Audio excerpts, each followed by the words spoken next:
So this wannabe TikToker is now going to prison for life.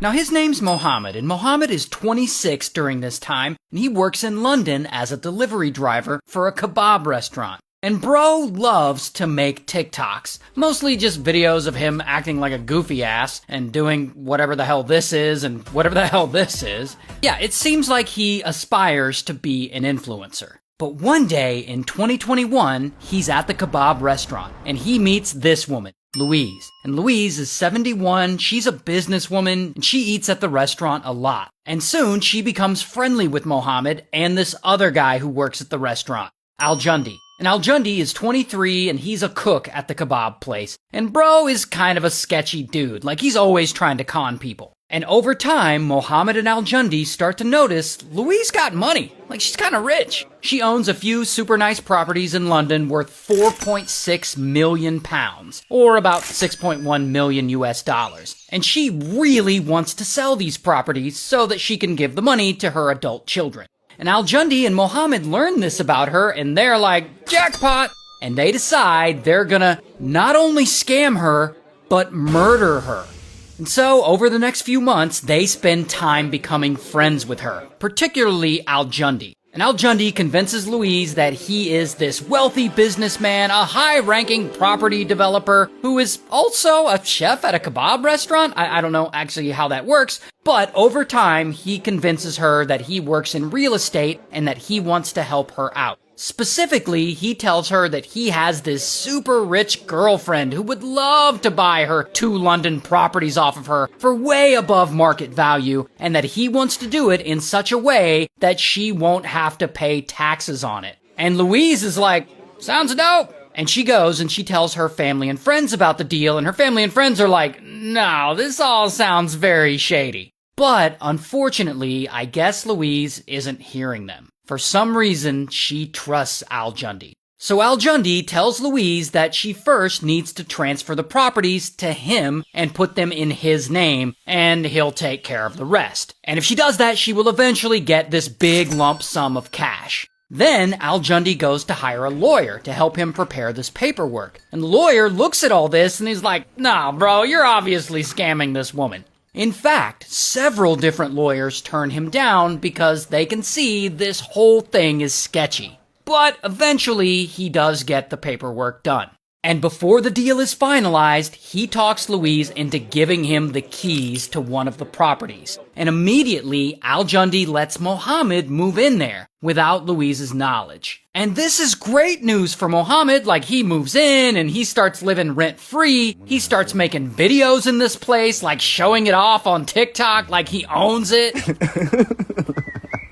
But here's where things get dark. These idiots think that if they murder Louise, that they can then permanently own her 2 houses. So, a few weeks later, Al-Jundi sets up a meeting with Louise at one of her London properties to finalize their deal. He says there'll be a lawyer there, and his rich girlfriend who wants to buy the properties will be there, and they'll close this deal and be done. And so Louise shows up, and of course there's no lawyer there, there's no rich girlfriend there, only Mohamed, Al-Jundi, and this other girl they've been hanging out with. Her name's Maria. Maria is their friend and she appears in Mohamed's TikToks sometimes. And so anyway, Louise shows up and they all chat for a bit, and then Al-Jundi and Maria leave, and Al-Jundi takes Maria to a local jewelry store, and I guess he buys her some jewelry or something, and then I guess he drives her home. But what he's really trying to do is create himself an alibi for this murder that's about to happen. Meanwhile, Mohamed is still at the house with Louise, alone. And he waits until she isn't paying attention, and then he grabs a hairdryer, and suddenly, bam! He starts strangling her with the cord, and she tries to fight him, and she struggles, but it's no use. Mohamed is way stronger, and unfortunately, he unalives her.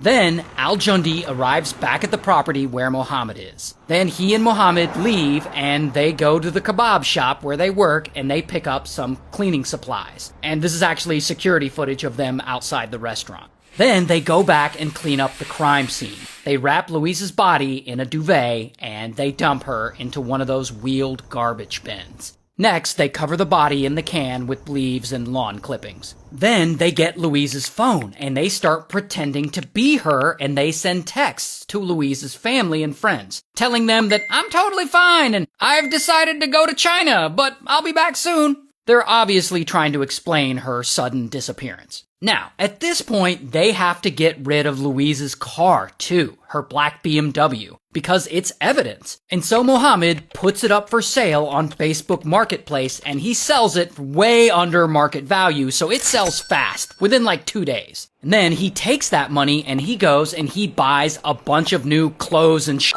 And then he makes TikToks of himself showing off those clothes. Did bro really just unalive someone and then buy himself a Calvin Klein fanny pack?